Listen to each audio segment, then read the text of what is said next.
श्रेयस अय्यर का सवाल है तो एक बड़ी गंभीर चोट उन्हें लगी थी। ऑस्ट्रेलिया में उनका बहुत अच्छा इलाज हुआ और हमारे टीम इंडिया के डॉक्टर लगातार उनके साथ रहे। सब लोगों की दुआओं से वो आईसीयू से पहले नॉर्मल रूम में गए और अब वो उससे डिस्चार्ज हो गए हैं।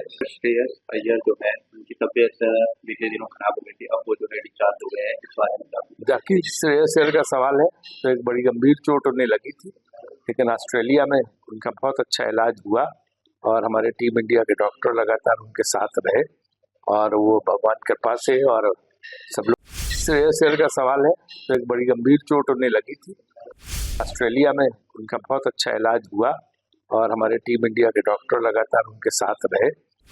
सब लोगों की दुआओं से वो आईसीयू से पहले नॉर्मल रूम में गए और अब वो उससे डिस्चार्ज हो गए हैं। श्रेयस अय्यर जो है उनकी तबीयत बीते दिनों खराब हो गई थी, अब वो जो है डिस्चार्ज हो गए हैं। इस बारे में बाकी श्रेयस अय्यर का सवाल है तो एक बड़ी गंभीर चोट उन्हें लगी थी, लेकिन ऑस्ट्रेलिया में उनका बहुत अच्छा इलाज हुआ और हमारे टीम इंडिया के डॉक्टर लगातार उनके साथ रहे और वो भगवान की कृपा से और सब लोगों की दुआओं से वो आईसीयू से पहले नॉर्मल रूम में गए और अब वो उससे डिस्चार्ज हो गए हैं।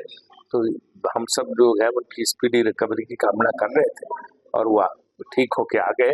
हमें उम्मीद है कि शीघ्र वो मैदान पे भी आएंगे, इसलिए जो है हम सब इस बात से बहुत खुश हैं। सर, एक आखिरी सवाल, एशिया कप हुआ, एशिया कप हमने जीता, जो ट्रॉफी है उसको लेकर कई कयास बनाए जा रहे हैं, ट्रॉफी के बारे में क्या कुछ नहीं, उस पर अभी हम कुछ नहीं बोलेंगे क्योंकि जो स्थिति है उस स्थिति में हमारा स्टैंड बहुत क्लियर है। उस स्टैंड के हिसाब से हमने वह डिसीजन लिया था, हम उसी स्टैंड पर कायम हैं। लोगों की दुआओं से वो आईसीयू से पहले नॉर्मल रूम में गए और अब वो उससे डिस्चार्ज हो गए हैं।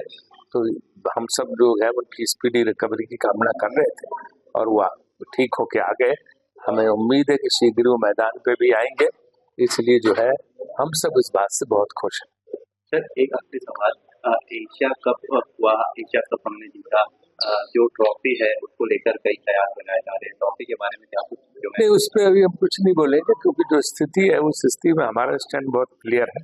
उस स्टैंड के हिसाब से हमने वह डिसीजन लिया था, हम उसी स्टैंड पर कायम हैं।